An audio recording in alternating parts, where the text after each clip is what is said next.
And Paul is going to speak to a bit about the genesis of climate change from 1820 to the current day.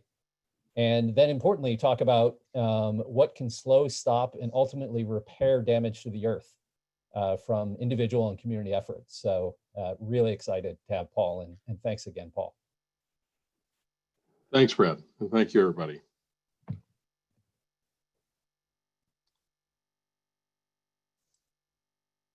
Well, it's a pleasure to be here, and I very much appreciate the invitation. It's nice to connect with people like Bill Williams and Mary Alice Wilson and others that I've known for many years, and to meet some new people as well. Let me begin by just supplementing what Brad already mentioned in the introduction, and that is this mysterious iPad equation is something that I came across about 4 or 5 years ago when I was invited to do a guest lecture in an honors class at UMass about the 1960s and 1970s environmental movement and changes in the way our country managed resources and pollution in particular. But it also relates to different experiences I've had over my entire career, and one in particular at the very beginning of my career that I'll recount to you very briefly.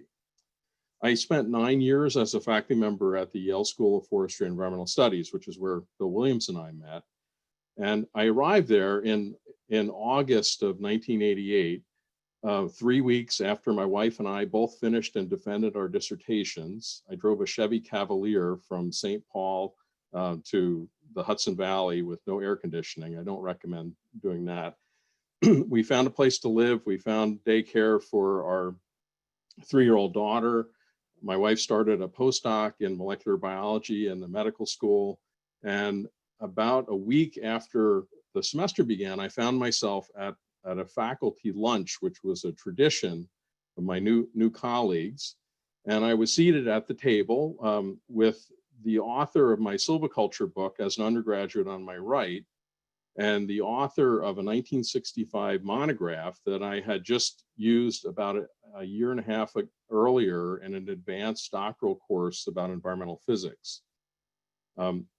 He asked me quite cordially, "So what are you up to? What are you working on?" And I said, "Well, I'm working on a proposal for a small project to gauge a stream out on New Haven's water supply and establish a weather station. And then after collecting some data, I plan to do a little bit of mathematical modeling to test the range of scenarios that may happen in relation to climate change by changing temperature by 1 degree and seeing what happens to evaporation and stream flow and the like." And I knew I'd made a mistake when he put his fork down and turned towards me and said, "You don't honestly believe that humans could change the chemical composition and the energy balance of the atmosphere, do you?"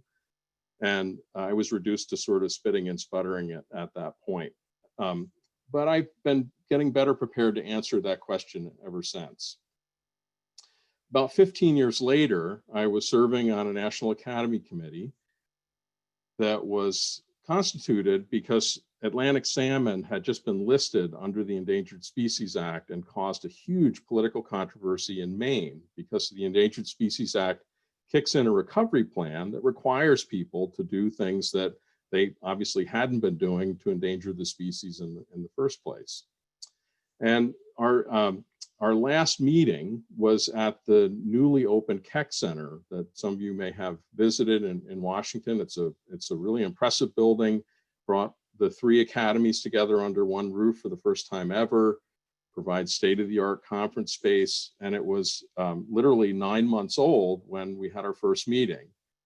You walk into the main lobby, and it's a very, very impressive but not ostentatious building, and on the wall facing the front door is this really elegant engraving of a Pacific salmon, commemorating the number of National Academy studies that had been done about that species and all the ecological, economic, and political controversies that attend it.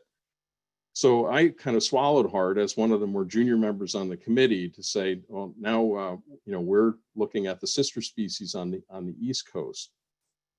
But more to the point, a glance to my right at the wall over the entrance to the National Academies Press bookstore and immediately recognized, as many of you, or if not most of you would, the Mauna Loa curve. This is the curve of carbon dioxide concentration in parts per million, or milligrams per liter, as measured by a remote site in Hawaii that is in effect an excellent mixed sample of the chemical composition of the atmosphere, because it's obviously in the middle of the Pacific Ocean.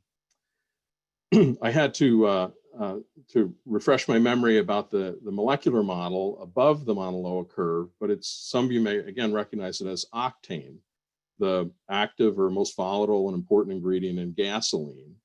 So there was no doubt in the people's mind who commissioned and reviewed the science/artwork to adorn the National Academy's lobby that apparently there was a connection between human activity and global climate chemistry and global climate change. Those are two of Darwin's finches, by the way, on the right. So that fateful lunch occurred in 1988, when just by coincidence, the atmosphere was passing through an important point, 350 parts per million, which is thought to be the point at which stability can be maintained. When I first saw it, it was already off the proverbial chart 9 months after the building opened in 2003. And when I was there about a year ago, wrapping up another project on New York City's water supply, it's approaching the ceiling. Importantly, if you look back to down the y-axis and off to the left, there wouldn't be room to plot the point accurately for the initial condition, 1820, about 280 parts per million, which has been very accurately estimated from gas bubbles trapped in ice cores in the high Arctic and in other alpine systems. So I, of course, didn't have this at my disposal at the time, but I thought to myself it was somewhat ironic that it had made it to this point. The quandary that we face, or the difficulty associated with climate change, has been considered for a long, long time. The greenhouse effect, as I note there, was first postulated by the distinguished French mathematician and physicist, Joseph Fourier, who was the author of Fourier's law of heat transport, Fourier series, and Fourier transforms in calculus. Was somebody who was obviously centuries ahead of many of his colleagues. Eunice Foote developed and implemented the first really definitive and elegant experiments to demonstrate the effect of increasing carbon dioxide on trapping solar radiation.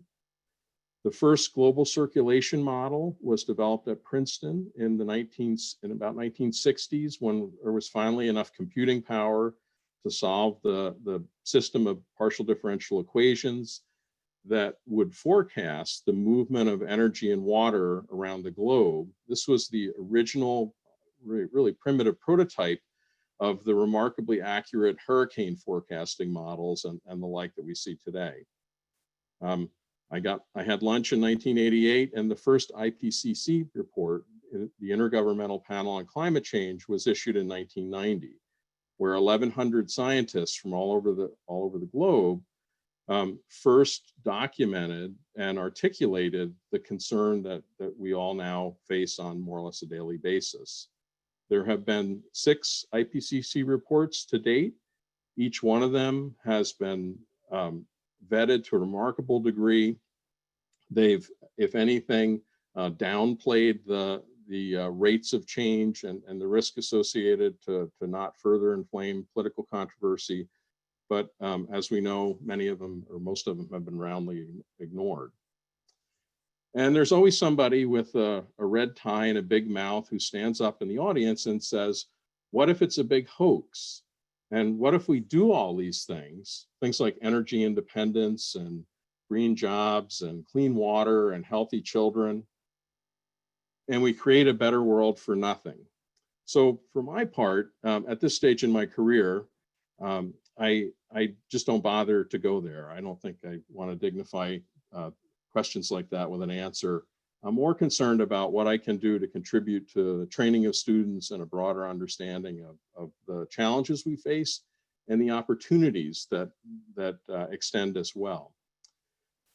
So this equation is really not an equation per se. It doesn't have coefficients. It isn't something we solve mathematically, but is used as an elegant conceptual model to help define the problem that we face and also to enumerate the potential solutions. It was developed and first proposed and published by Paul Ehrlich, who spent his entire career at Stanford University, an extremely distinguished and productive scientist who many of you recognize as the author of The Population Bomb in the 1970s. John Holdren is an astrophysicist who went on to be President Obama's science advisor. At the time, there was great controversy about the causes of adverse environmental impact, which, as you know, takes many interrelated forms.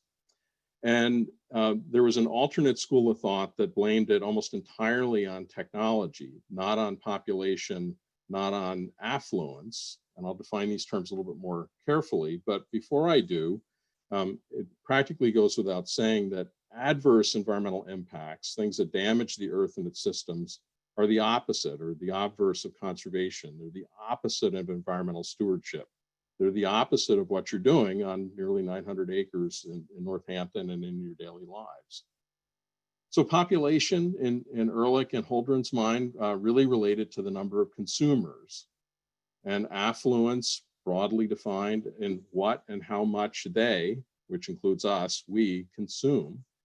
And technologies, the technologies involved with the production and consumption of goods and services, but also at that time, the beginnings of the set of federal and state environmental laws that were beginning to make deliberate and very effective attempts to and take actions to protect the environment.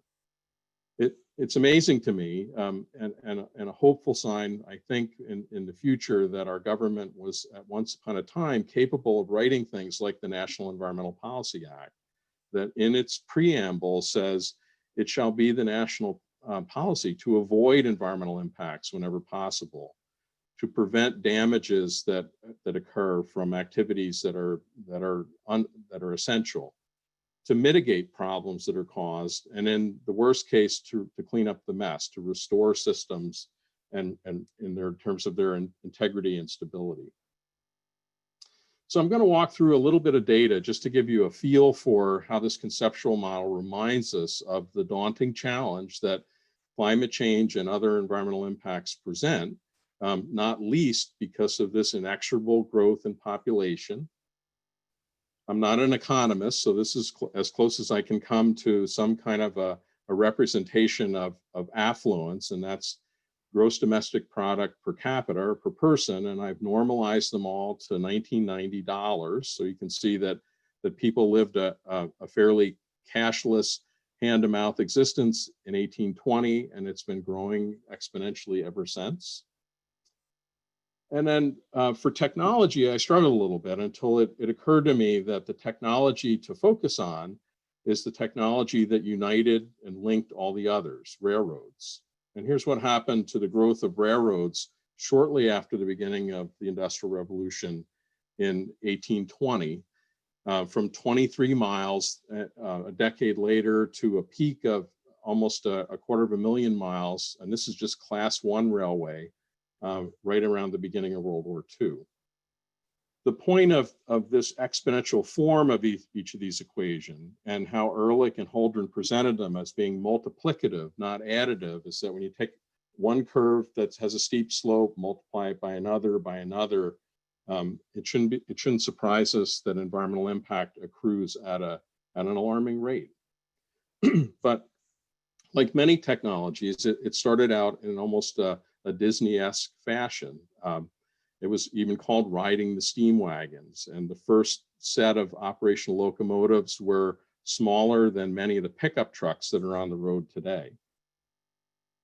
Railroads grew exponentially. Here's a map that I came across in an old railroad atlas by decades.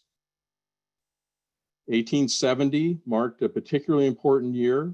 Less than a year before, The Transcontinental Railroad was completed in May of 1869, joining the Pacific and the Atlantic and greatly expanding the railway network.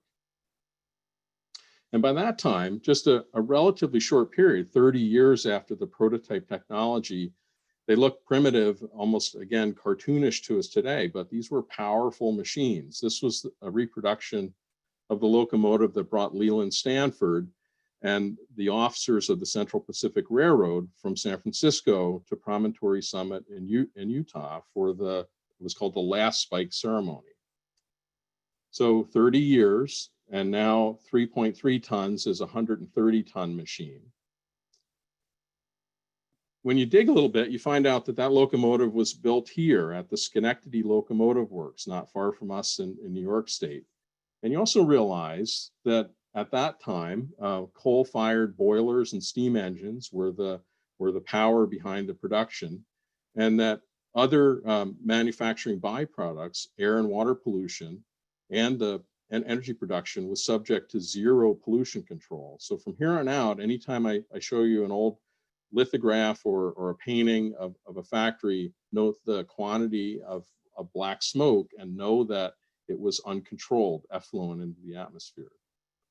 The Schenectady Locomotive Works, as it turned out, was sort of the Tesla of its day. It was a small startup company that won the bid and produced that Jupiter locomotive, which had to be taken to New York City, partially disassembled, loaded on a ship, had to navigate around Cape Horn to San Francisco, where it was lifted out of the ship and reassembled on the track. Here was the Schenectady Locomotives Works primary competitor that built the other locomotive that came from the east.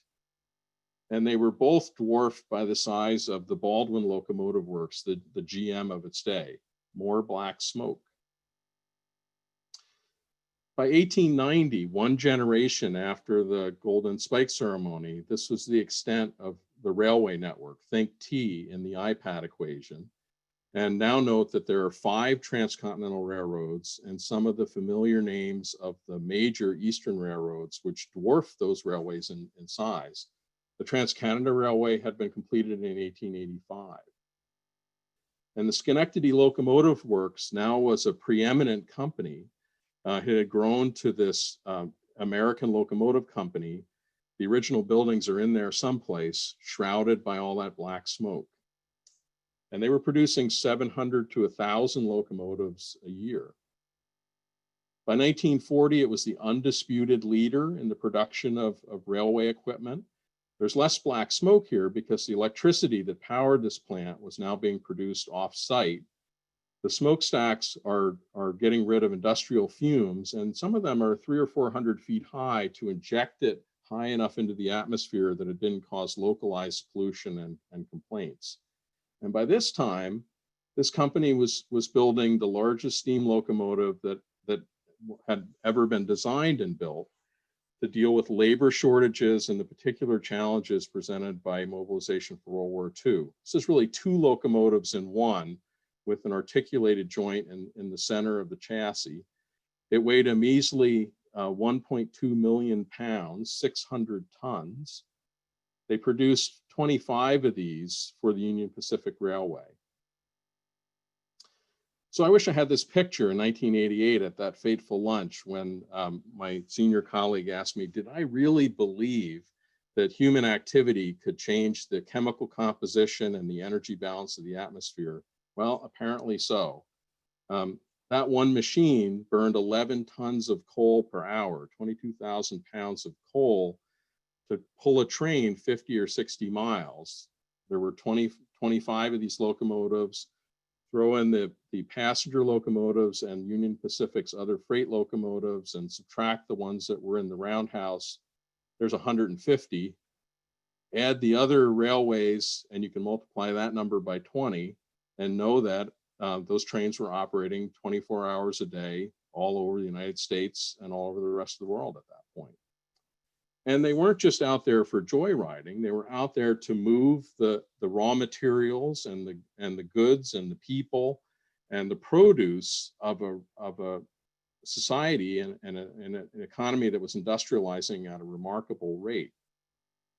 This is a familiar scene along, they're now largely repurposed or sitting idle along the Merrimack River in Lowell, Massachusetts. I'm not picking on Lowell. Matter of fact, I'd like to acknowledge that their honesty in terms of maintaining their original city seal and not sanitizing it to a 20th or 21st century version.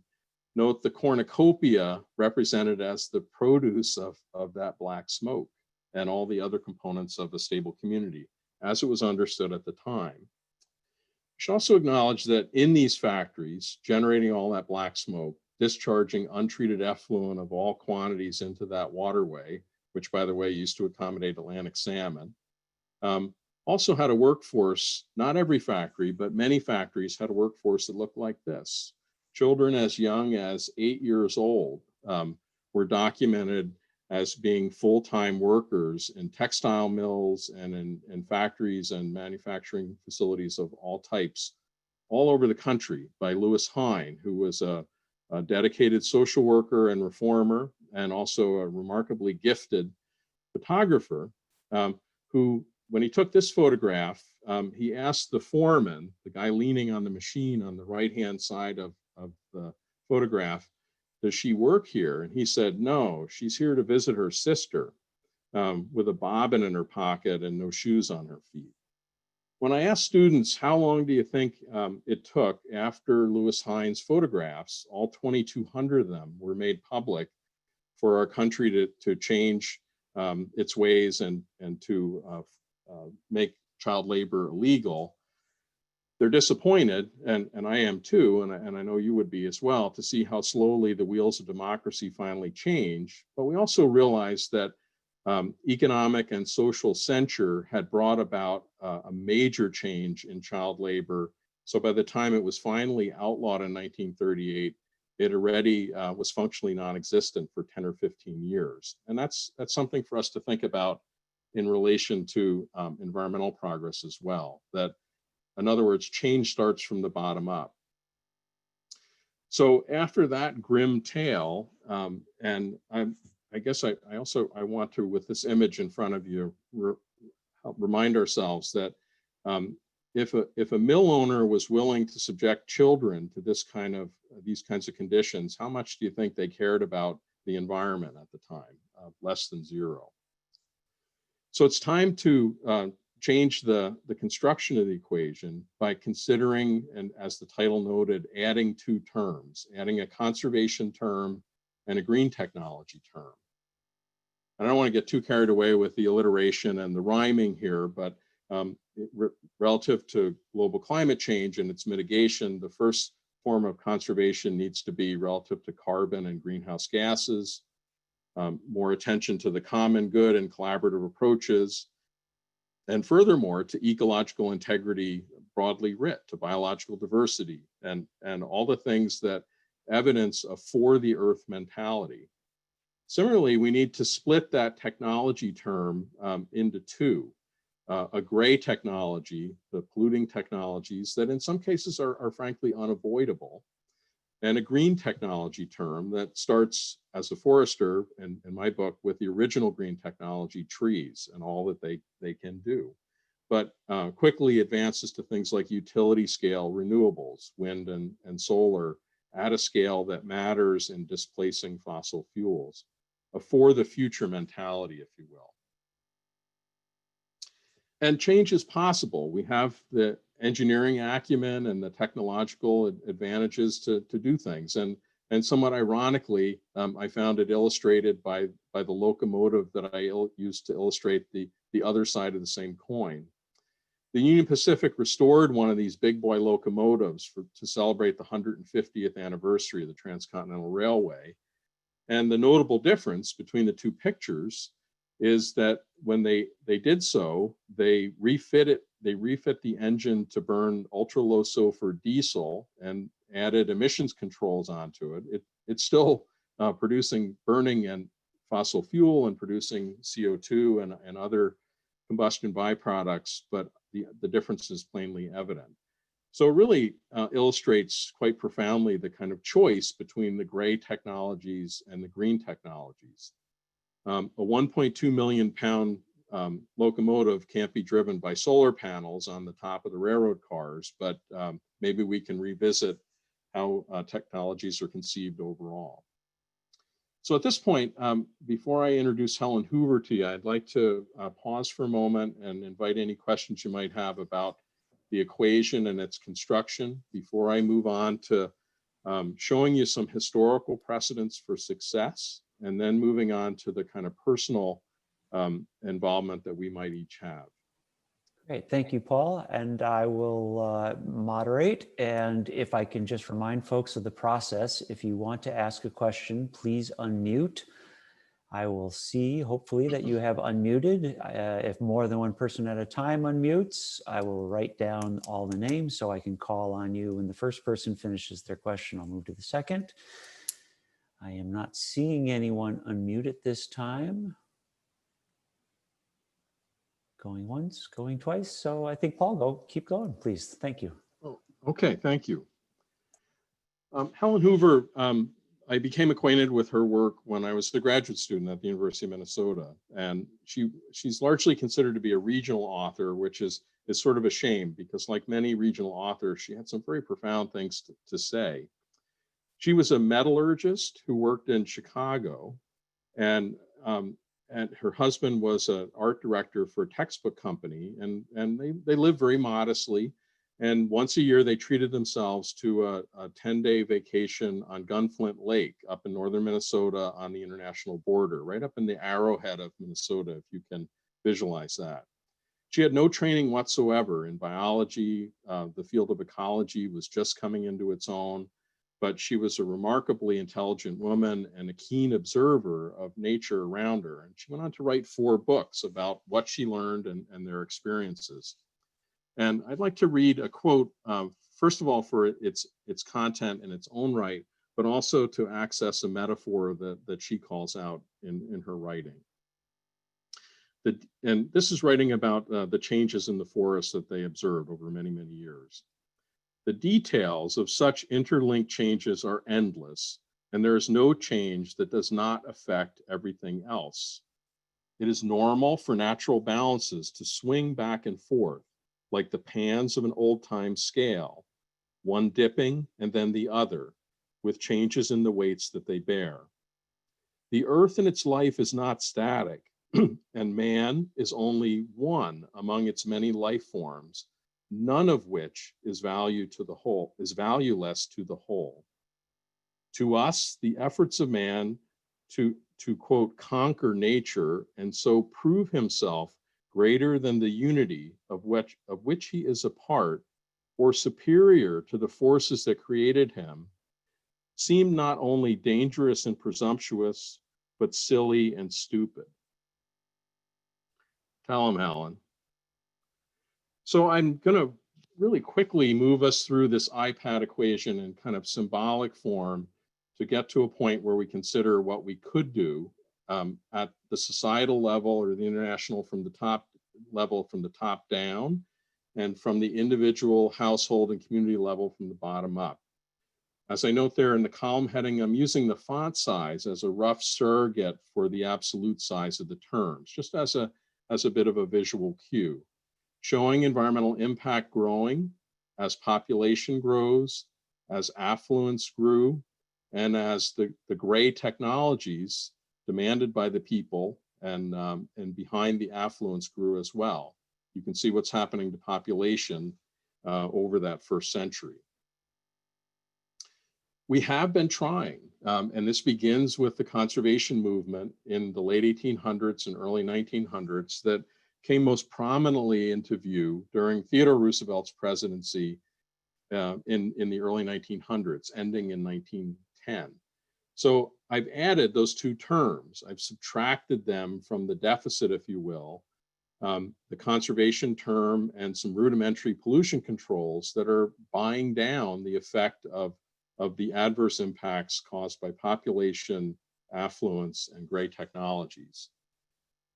The terms are all increasing. Population is increasing, affluence is increasing. The environmental movement, the Clean Water Act, the Clean Air Act, and all the sister laws considerably reduced air pollution and water pollution. And I know many of you can remember those effects, especially in the early 1980s. Conservation as an activity and as both a government and a non-governmental function has been growing. Green technologies have been growing as well. But unfortunately, the data tell the story of the cumulative effects of 2 centuries of environmental damage and the imbalance between this term and this term in the IPAT equation. So like the pans of an old time scale, there's more weight on this term, and that environmental impact is still accruing, especially at the international scale. So what would it take mathematically, physically, economically, politically to stabilize the biosphere, to stop the relentless growth of that carbon dioxide curve, to get to a point where we might hope to reverse it? And that is to produce conditions where there's some kind of parity, at least on an annual basis or over every few years. Between some good years, there's a positive environmental impact. Other years, for reasons that might be beyond our control, like the wildfires in the West at this point, there's an adverse environmental impact, but at least we've slowed the rate and in effect stopped the rate to ultimately reach a point where we might think about and work towards rehabilitating the biosphere. I've avoided using the term restore because in the sciences that has a particular meaning, but to a broader audience, restore means that there's some ideal initial condition back to which we would return systems. I'm not so sure that that's possible, but like recovering from an illness or an injury, it is possible, I believe, to rehabilitate the biosphere by increasing the size of that conservation term, increasing the size and effectiveness of the green technology terms, however we can do that, and reaching a point where they're actually having a multiplying effect, not just an additive effect. To put our thumb on that side of the scale, year after year after year, to generate a positive environmental impact that will stop the rate of environmental degradation and then return it to a much more sustainable condition. But that, of course, begs a series of questions, and that is, as a society, beginning at home, can affluence be redefined? Can we think more about quality of life instead of quantity of life, as Europeans often observe about Americans? Can that gray technology, those polluting technologies, be absolutely minimized? And will the usually modest cost be accepted by society? Can conservation projects and programs be optimized? Can they be linked to one another in a way that amplifies their individual effect? And then finally, can green technologies of all sorts be maximized in their effectiveness and their ubiquitous nature with, again, the initial investments at least accepted by society? Ultimately, the bottom line question is, can our cultural values and our attitudes change to address these questions in turn? And I take as a hopeful sign some of the things that I've encountered through my career. I chose this slide as a slide or picture as a slide background purposefully. This is from the top of Slide Mountain, looking over Cornell and Wittenberg in the foreground. And I'll tell you more about this body of water in a moment. But first, the backstory on this forest.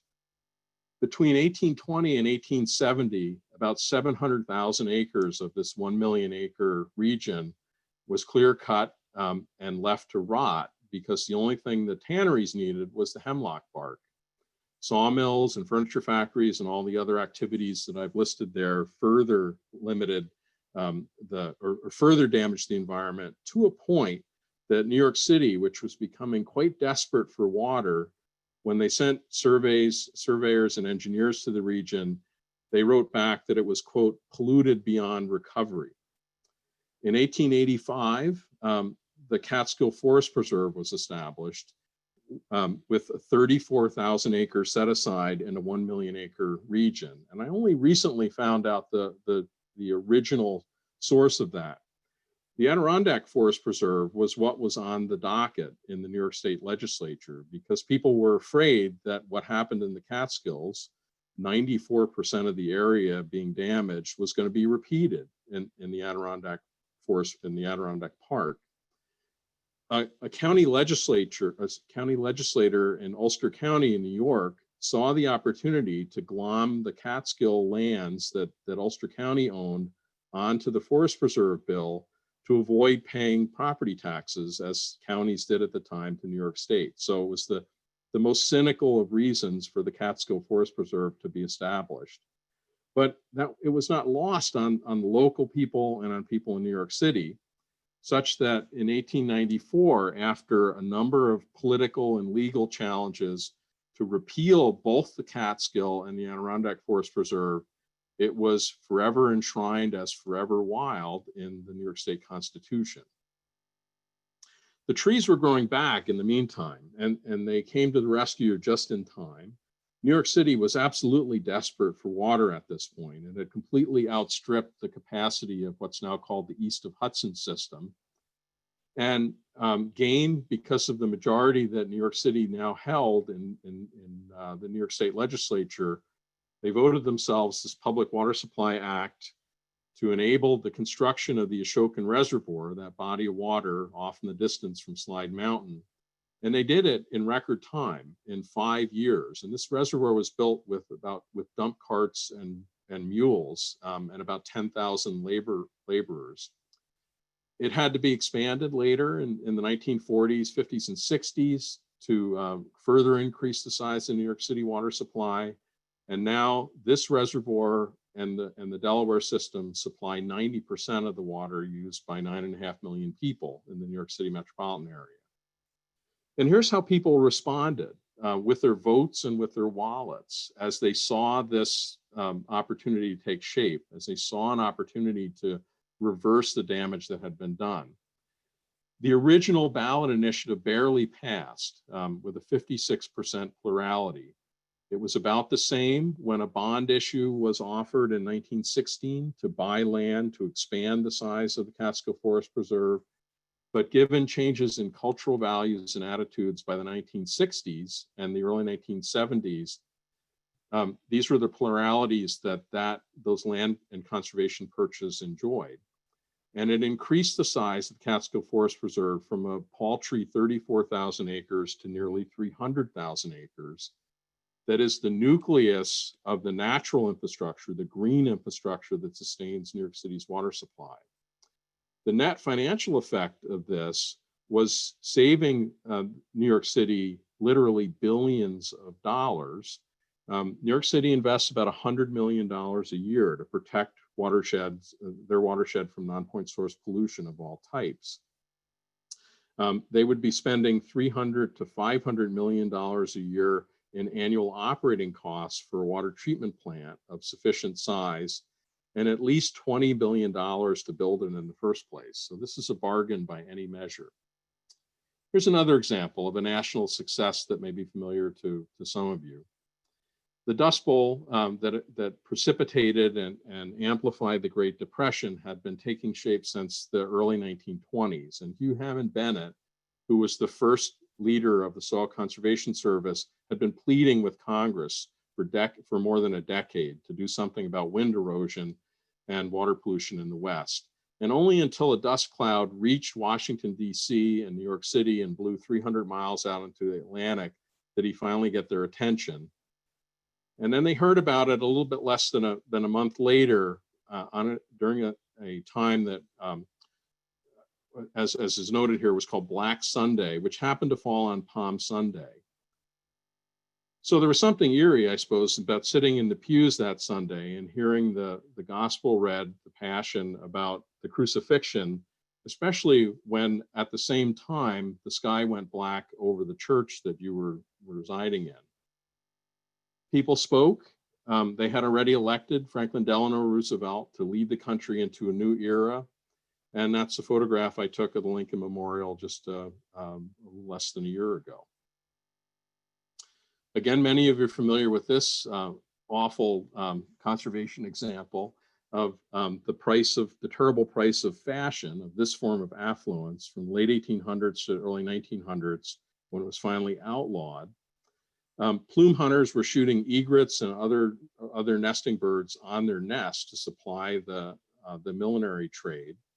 And it was finally outlawed. Those populations have recovered, but in a direct parallel to what you're doing in Northampton, a sister group in Naples, Florida, has addressed the deja vu all over again circumstance of habitat loss. It's one thing to protect the birds, but it's another thing to protect their critical habitat.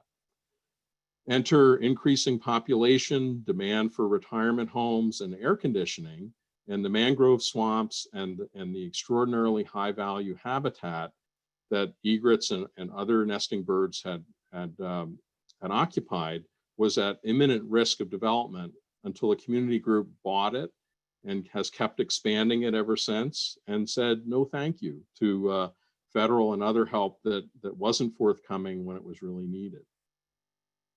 So do I think it's possible that we can add these two terms to the IPAT equation? I think yes, in a cautiously optimistic way, because trees have been telling me that for my entire life, and certainly for my professional career. Trees that I planted 22 years ago out of a 5-gallon pail. But the most difficult thing, as I believe all of you know, is the changes in cultural values and attitudes that will really be needed to supplement the biophysical and economic changes that are needed. And here I'd like to quote a native author, Thomas King, who's Cherokee heritage. He writes, "It's not that we don't care about ethics or ethical behavior. It's not that we don't care about the environment, about society, about morality. It's just that we care more about our comfort and the things that make us comfortable: property, prestige, power, appearance, safety, and the things that insulate us from the vicissitudes of life. Money, for instance. Money is wonderful insulation. The more money you have, the higher the R value." So we could say, just the heck with it. Life is short. Let's go to town, meet some interesting people, and have a good time. But we pretty much know where that's going to end. So let me suggest to a friendly audience that while we wait for political leaders to act and for an international coalition to completely take shape, that we commit ourselves to personal compliance with the Paris Climate Agreement, which took 20 years to negotiate with reasonable, relatively modest goals that could achieve that stabilization of the biosphere that I talked about earlier. Divide 20 by 10 years, and that's a modest goal of trying to do things in 2% increments on an annual basis. But while we're at it, why don't we add some personal and community-based actions, just as you're doing and as your counterparts in Rookery Bay are doing, that also restore and enhance biological diversity and ecological integrity, and publish the linkage between ecosystem health and human health. I think you probably noticed earlier this week that our country was officially withdrawn from the Paris Climate Accord the day after Election Day. Perhaps it'll be restored on the day after the inauguration.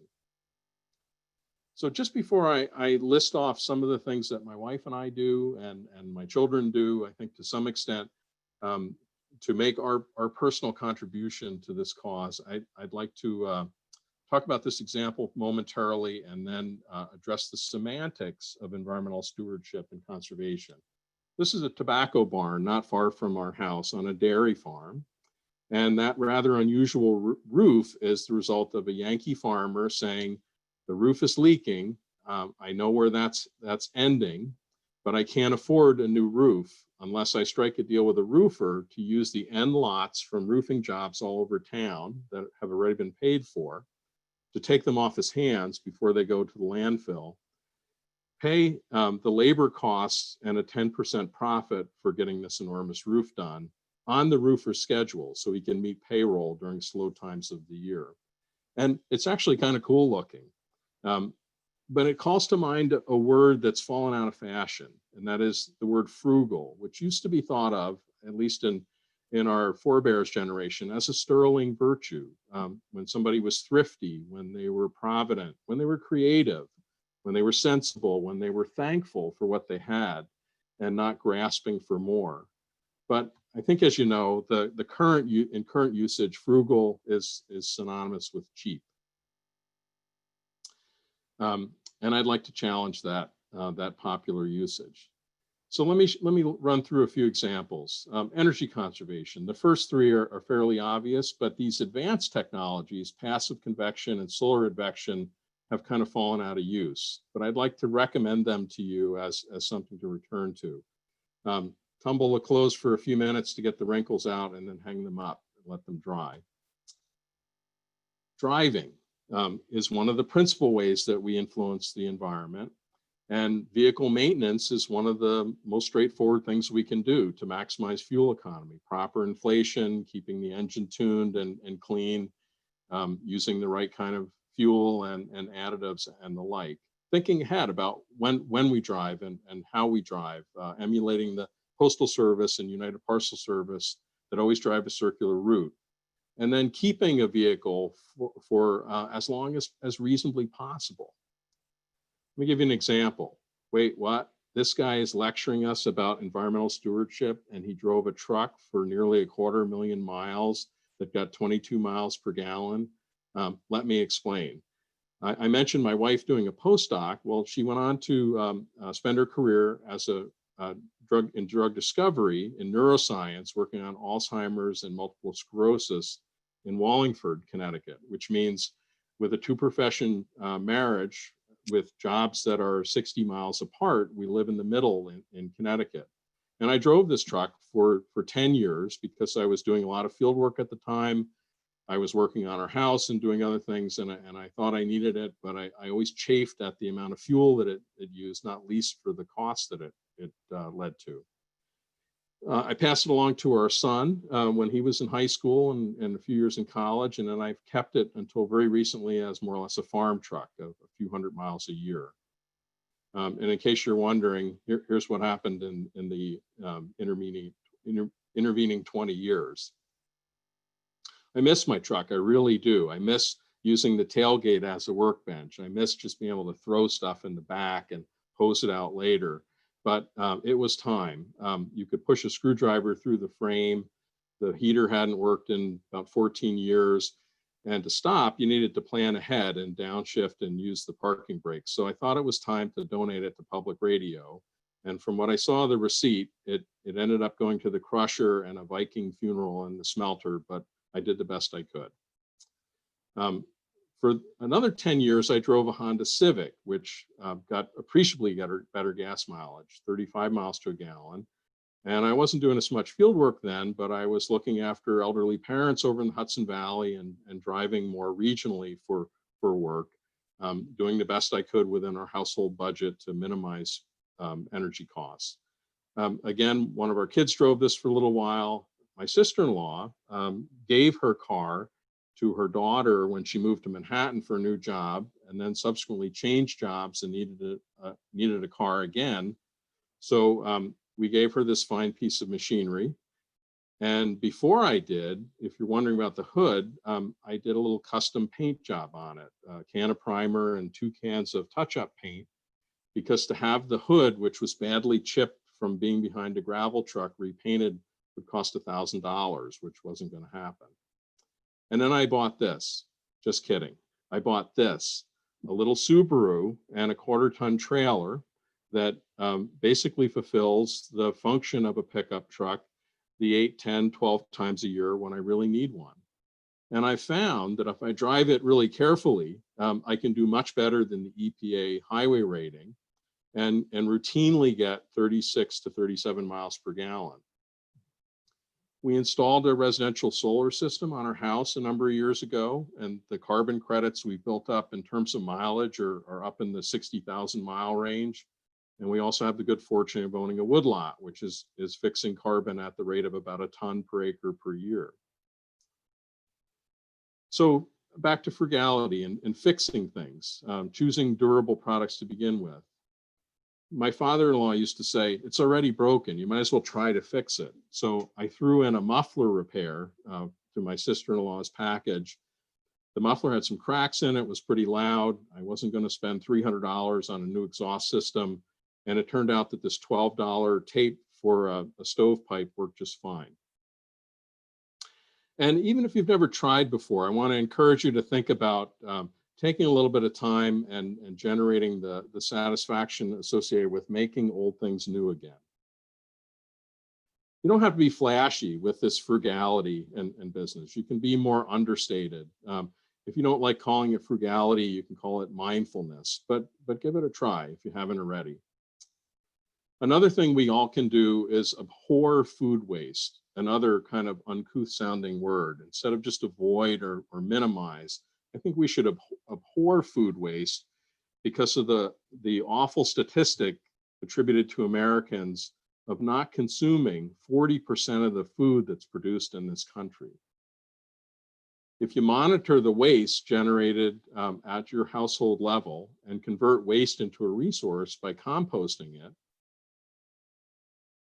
and close this loop all the way back to your meal planning and your shopping list, you can feel good about what you've done to avoid food waste and all the environmental impacts associated with it. And you'll be happier and healthier in the prospect. Many people tell me I have a black thumb, I can't garden, and so forth. I bet you can. So if you haven't tried it again, buy a little planter or something and try a tomato plant or some herbs next spring. You'll surprise yourself, I'm sure. If I ask you to begin with, what's the most important thing or what's one easy thing to do to protect the environment, I think universally I would hear recycling. I've gotten to the point where I will leave a product on the shelf if it has a ridiculous amount of packaging associated with it, and just find a way to do without it or buy something else. I'm not suggesting that this olive oil is wasteful packaging. Actually, it's a good idea to ship olive oil from Palestine to New England in a 1-quart metal can that protects it while it's in use. But I've always been annoyed about not being able to get the last 2 tablespoons out of the can, so I've just taken to open the bottom and pouring it out. I'll show you some calculations in a moment that lead me to do things like this. These paperboard cans are probably a good idea in terms of overall environmental impact, but I'm pretty sure they get kicked out of the mixed stream recycling into the landfill line. So I cut out the bottom of the can opener and I pull off the metal rings with a pair of pliers that I leave in our kitchen. And here's why. A little while ago, I weighed the steel cans in our recycling and found out that on average, we were recycling about 10 ounces of steel a week. Expand that up to a year, it's always more than you think, 32.5 pounds. I got out my baking scale, and as you can see, I came up with a complete set of kitchen utensils on an annual basis. I scaled that up to the congregation of our church at Christ Church Cathedral in Springfield and found out that that would equate to about 3 cars worth of steel and about 4 households worth of annual energy consumption in 1 year. And all these environmental damages avoided simply because we were diligent about recycling steel. Pack a trash-free lunch. That's a turn of phrase that came from David Suzuki's book about a decade ago. I'd already been doing this most of the time, but I was still using a baggie or some kind of single-use plastic, probably on a daily basis.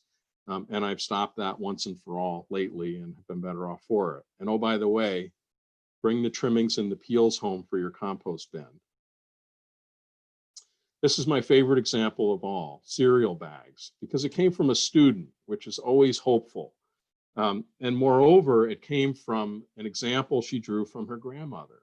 In a little seminar associated with my large enrollment class at UMass, I asked the group, who's an environmental steward that you really admire? And I was expecting kind of test question answers until Hannah sat bolt upright and said, my grandmother.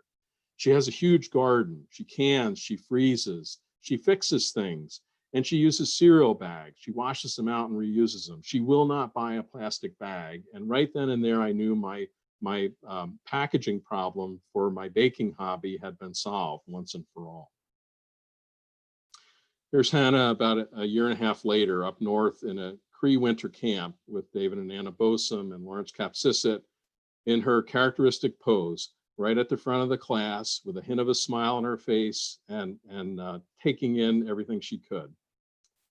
I'm a forester, so of course I'm going to tell you trees, more better, more diversity, but more site-adapted native species, more evergreen species that do more environmentally than ornamental deciduous trees. But first I'm going to ask you to do, if you're not already, take care of the trees that you already have. Get an arborist in there if you think a little TLC could make the difference. And add trees to your property in such a way that it makes your lawn smaller year by year because of all the energy and environmental costs associated with that. There are lots of things we can do. This happens to be the set of things that my wife and I do for our circumstances on our property and with our particular interests. But I know, excuse me, that most of you are already doing many of these things already. But I think the challenge in the future is just to keep learning and keep refining and keep improving on what we do at the household scale. If you get discouraged and you need an example of what can be done by an individual, if you're not familiar with Wangari Maathai, the first thing to do is to take a look at this wonderful documentary film, Taking Root, the life and legacy of her work. Better yet, read her memoir, Unbowed, the title of which will make sense once you find out more about her life and work in Kenya and then internationally. But every opportunity she had, she would always just say, always do what you can, no matter how small it is. Because if we could change ourselves, the tendency in the world would also change. As a person changes their own nature, so does the attitude of the world change towards them. We need not wait to see what others do. Thank you very much. Do you want to take some more questions at this time, Paul? I'd be happy to, and any suggestions or ideas about things that you do at the household or community level that could be added to my cryptic list would be most welcome. I see Bill Williams has unmuted. Bill, go ahead, please ask your question.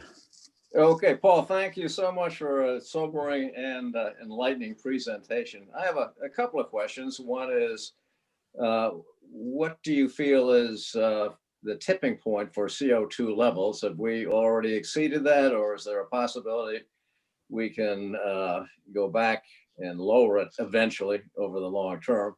And second, the A component of your equation, I think that's presented as really a negative in terms of environmental impact, but isn't there also perhaps a positive component to affluence in terms of better education, increased motivation for conservation? And I know technology is also presented as a separate component, but isn't technology a component of affluence? They are, Bill, and therein lies the challenge of all this. It's such a formless, enormous and complex challenge that we face that I think it has frozen people at the individual and societal level. But let me try to add a few comments more or less in reverse order. That the one thing I was trying to highlight, at least as I've come to understand it, is this notion of separating out or accounting for gray technologies and green technologies differently, and trying to minimize the gray and maximize the green in whatever form they take to contribute to a positive mass balance, which I think is attainable and is already happening, but could happen faster. I agree with you on the affluence side that I did as Ehrlich and Holdren did, but I'm not blaming them for it. I'm just I'm kind of elaborating on the negative side of affluence. But as you correctly note, higher levels of education, more refinement in the nature of consumption and the way we live our lives could bring about the shrinking of that A term as it relates to negative impacts.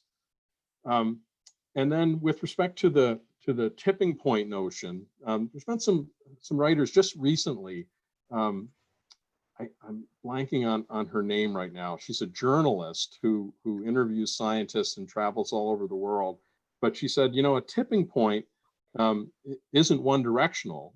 It may be tipping in the wrong direction. The challenge is to cause it to tip back in the other direction, which was, again, what I was trying to get at as I've worked my way through this set of challenges and opportunities, and that is to add those two terms and cause the mass balance to at least shift to slow, to stop, and then shift back in the other direction. The people who do this for a living, global climate scientists and others, have already noted that we've blown by several excellent opportunities to do this the easy way, but that's pretty much our history, isn't it? That I'm reminded of a letter of resignation by the first Secretary of Energy, in which he said, "We Americans only have two modes, complacency and panic." So the idea of we need to be confronted with things, sadly, like the wildfires we've been seeing for the last number of years in the West, by enduring water shortages, by sea level rise, by infrastructure damage, and finally, like the Dust Bowl, like the need for conservation, I think our society has the capacity to right itself. But I also, and that's just my working hypothesis, I think it's going to take a generation or more to stop the proverbial train.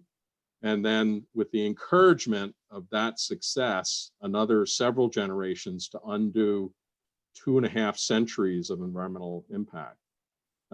And that's our legacy. That's the way I think we can all honor our obligations to posterity as best we can. Great. Next up is Norma. Norma, if you can unmute and go ahead, and then Virginia Irvine is coming up after that. I noticed that we didn't say much about the P in the equation. Do you think there's any benefit to trying to reduce the population, as well, the population bomb talked about? Right. Well, it's a great question, Norma, and that was how Paul Ehrlich, of course, came to the presentation or derivation of that IPAD equation, starting with the population term. He was arguing at the time, and it's still reasonable to argue that why not try to address that issue. I was simply, as a forester, reiterating census data and projections to plot that curve to show us what current thinking looks like. But really related to Bill's question, that as we also know, affluence and increased levels of education throughout the world tend to put constructive downward pressure on population sizes because people have opportunities and choose different ways of living. As a matter of fact, there's an interesting publication by a large group of people doing global modeling. It's called Drawdown, and it was to look at different scenarios. And of the 50 or so scenarios of reducing global climate change, I think up near the top of the list, 4 or 5 out of 50 was educating women, which inevitably leads to lower birth rates and population. So I don't despair of population, but I was simply using current numbers and projections. Okay, thank you. Bob Zimmerman, I see you've unmuted. I assume that's for a question, but if you want to interrupt for leading the meeting purposes. It's for a question eventually. Okay, great. Okay, so Virginia Irvine is up next, and then Bob Z, you are up after that.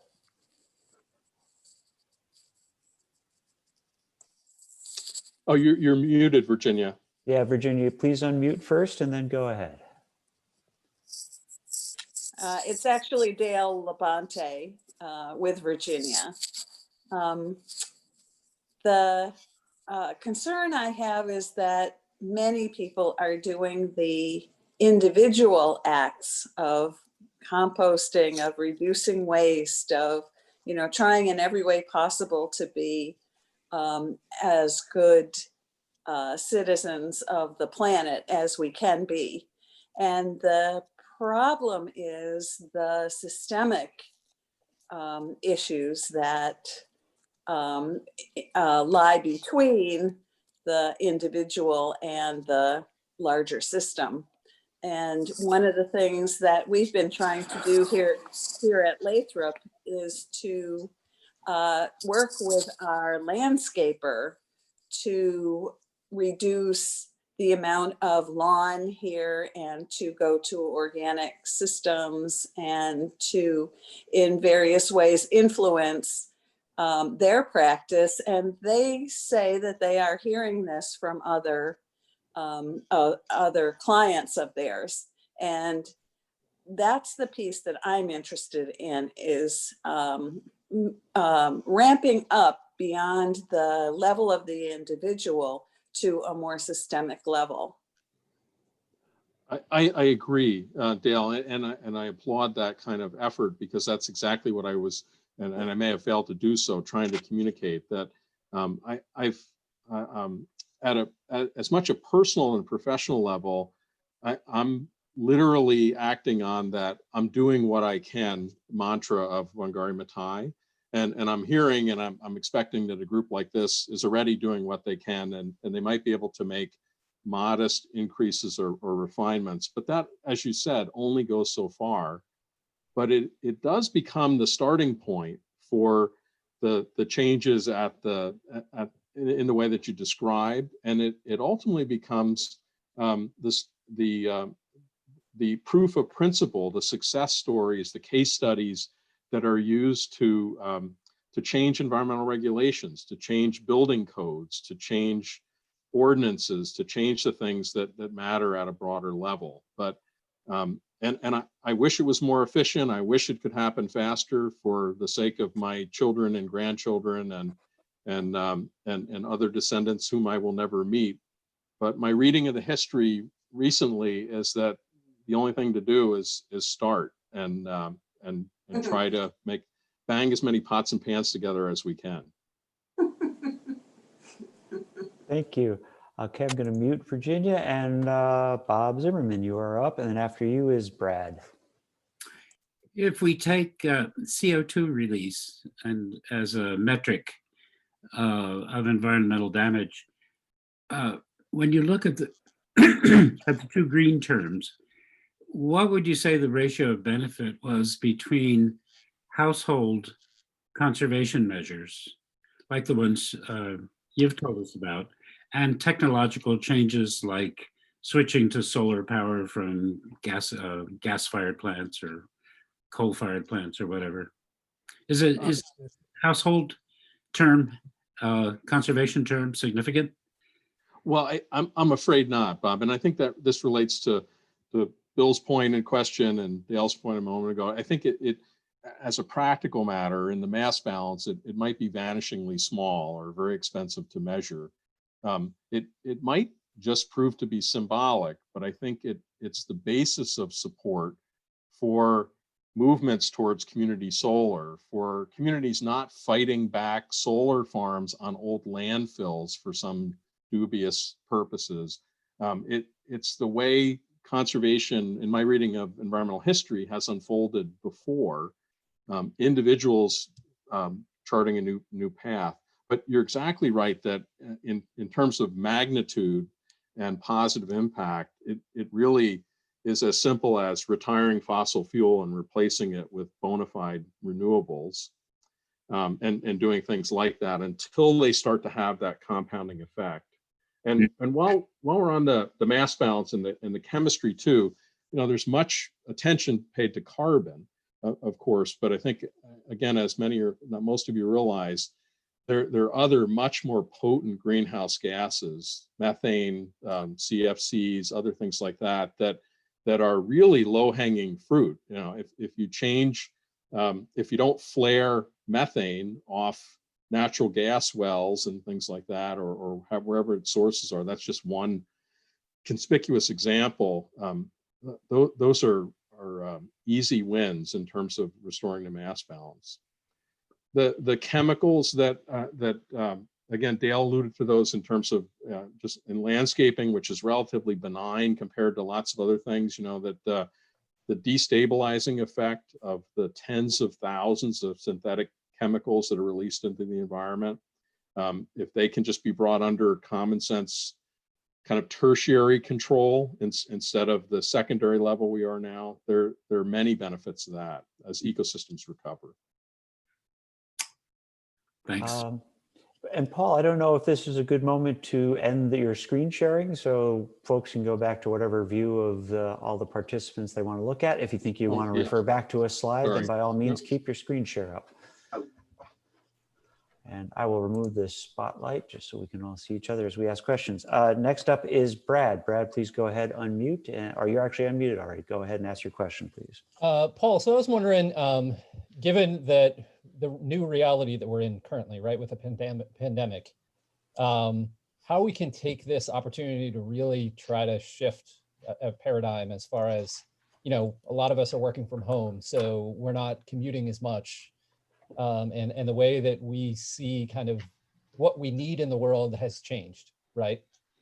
Is how might we be able to use this opportunity to really keep those shifts and make those shifts?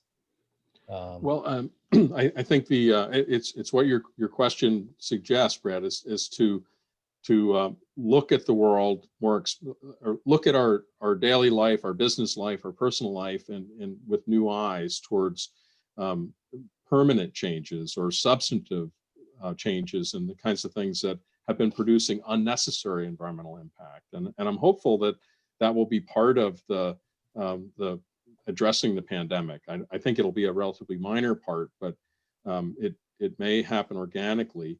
Another thing I'd add, and that is that we've conducted a natural experiment in the sense of, as we've seen, we're shutting down some of the engines of the economy has shown up in atmospheric chemistry. It's shown up in water quality. It's shown up in turbidity in the canals in Venice, and on and on and on. So showing the remarkable resilience of ecosystems, if they're relieved from this constant chronic, if not acute stress, is also a hopeful sign. And I know that the scientific community is working to document some of those things, but I'm afraid they might just be treated as kind of temporary curiosities and not proof of principle. But ultimately, it was my musing about our values and attitudes that I think is at the foundation, is what really matters to us. And all of a sudden, being able to freely visit family and friends and go out to dinner and do some travel is going to take on more value, not just be taken for granted as it was before. And I guess I'll note a little case study, which might be an example. Among many European countries, the Netherlands has taken the Paris Climate Accord very, very seriously. And they have some real challenges because of the prevalence of dairy and things like that. But they've already produced enough wind energy to run their entire national railway system on electricity and just eliminate fossil fuel. Great. I had Dave Ruderman had earlier unmuted as if you wanted to ask a question. Go ahead if you would like to still, please. Sure. Thank you so much for your talk. That was really interesting. And it's great to find another who might have a bucket to put their metal objects in their garage, the spiral springs from the spiral notebook, and who knows what. Anyway, I thought it interesting. You had a lot of literature, books by interesting authors that you cited. I hope you can share that with maybe BBC, but also a bunch seem to be from native people and others. And I was just wondering about your interest or your focus on that. Well, thanks, Dave. And it sounds again like we, not surprisingly, share a lot of interests with a group like yours. And so as an immediate thing, I can be happy to share the bibliographies from two enterprises at UMass. The first is my honor seminar that I call Voices of Conservation and Sustainability. I've taught it for a number of years now. I begin with John Burroughs because students, if you start with Thoreau, they run and jump out the window. So start with John Burroughs and go through to contemporary authors like David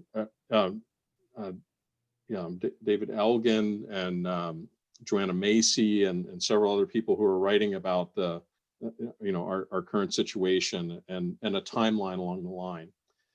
My interest in Native people and Native culture has been a lifelong one, but I've really gotten serious about it about 15 years ago. And for 10 years, I led this course that I was focused on the James Bay hydroelectric project, including taking students up north during spring recess to a Cree community and a Cree bush camp and connecting through the good offices of a late colleague, Deb Williams, with David and Anna Bosom, two Cree elders who are just natural teachers.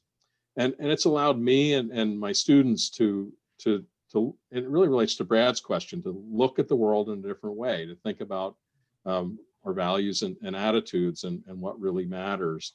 And I've accumulated a pretty substantial bibliography for that enterprise that I'll pass along as well. It's to some extent focused on the northern forest, which is where my particular affinity goes. But I think you might find some interesting reading.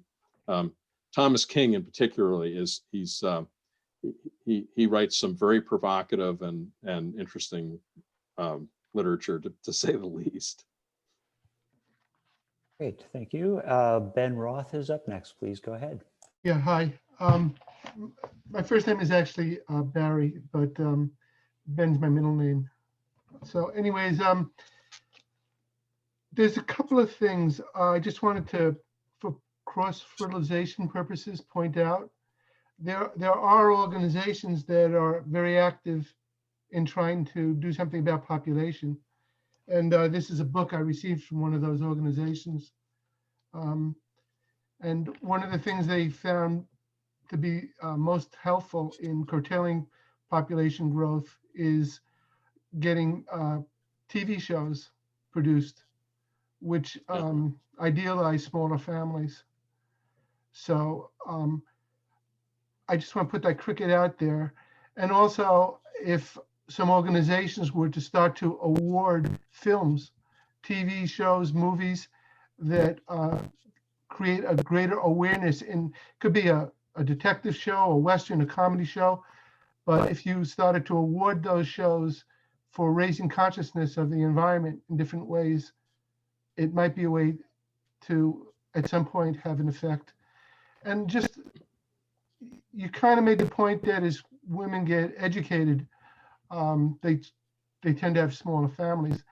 I just want to, as a counterpoint, say, it seems like in America here, everybody's been kind of like hypnotized into being quiet about, and I don't want to get too political here, but the fact that we're supposed to just accept that Western civilization becomes the minority and the white population becomes the minority has crippled us in the ability to talk about immigration and its impact on population. And also human nature, everything in life tries to reproduce as much as it can. That's the definition of success. So this silence about the changing population within the United States, to me, is mysterious because it doesn't make sense. So those are just a few points that I just want to get out there, because it was nice to see you mention Paul Ehrlich. It's like most people today never heard of him, and yet most of the things he predicted have come true. Thanks.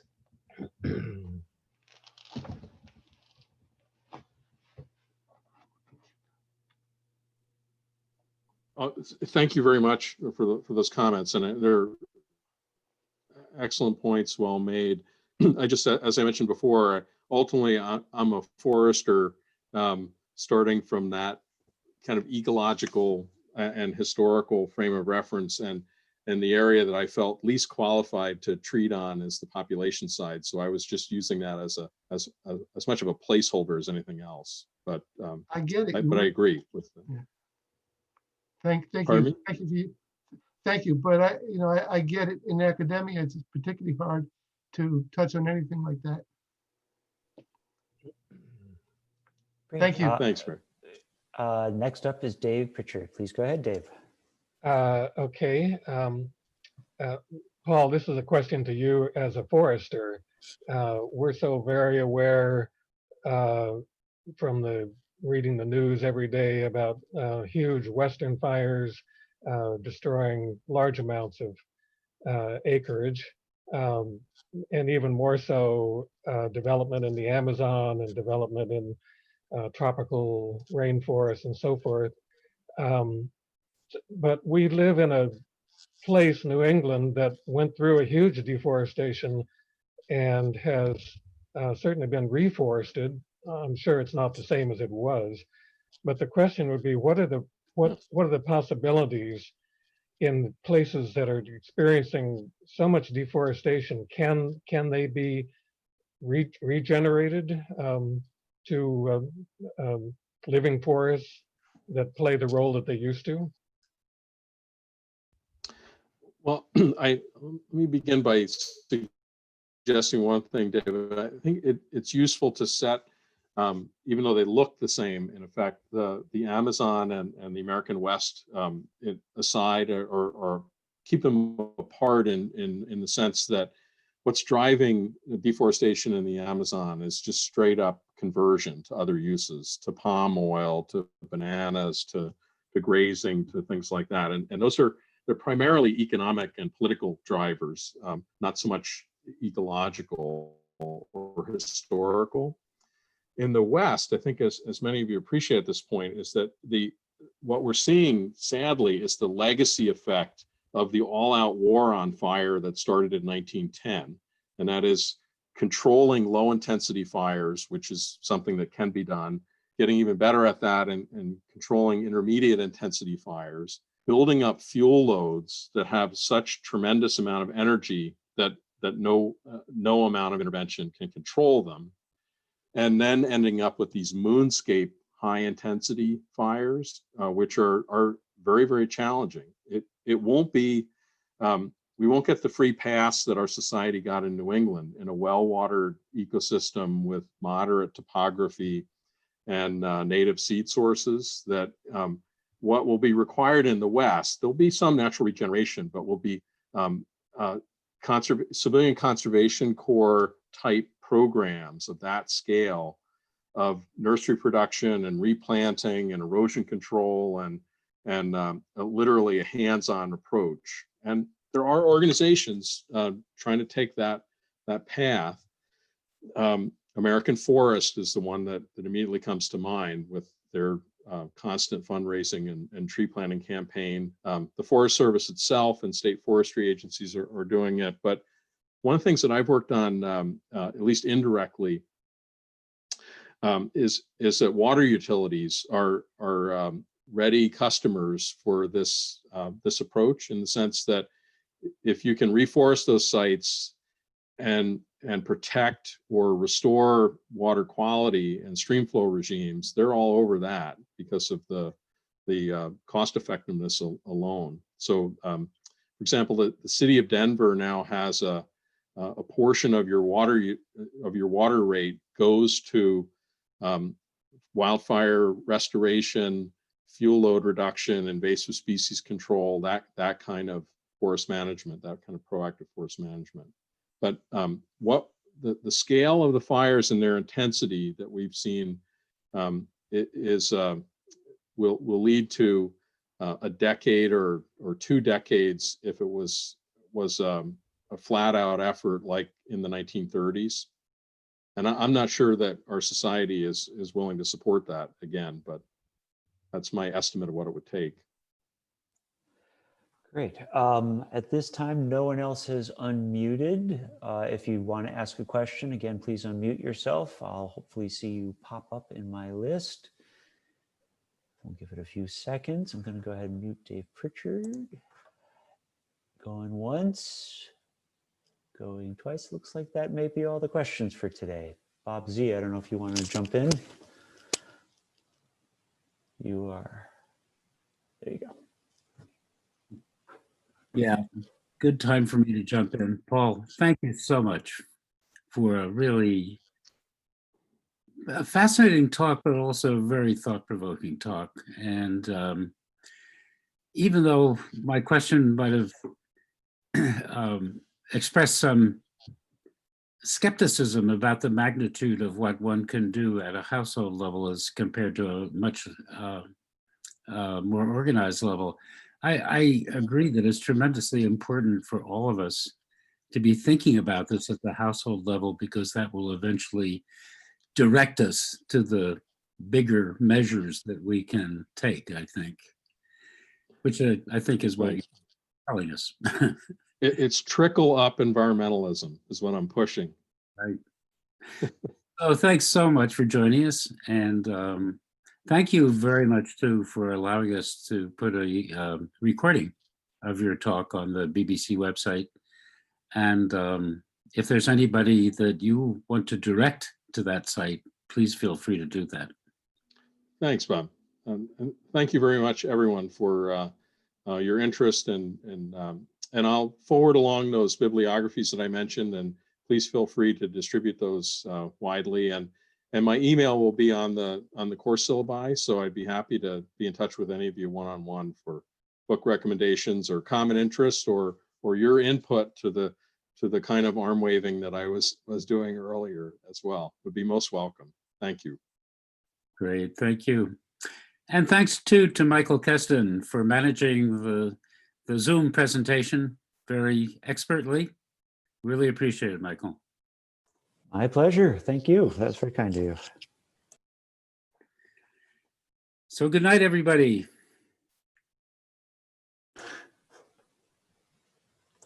See you on the trails.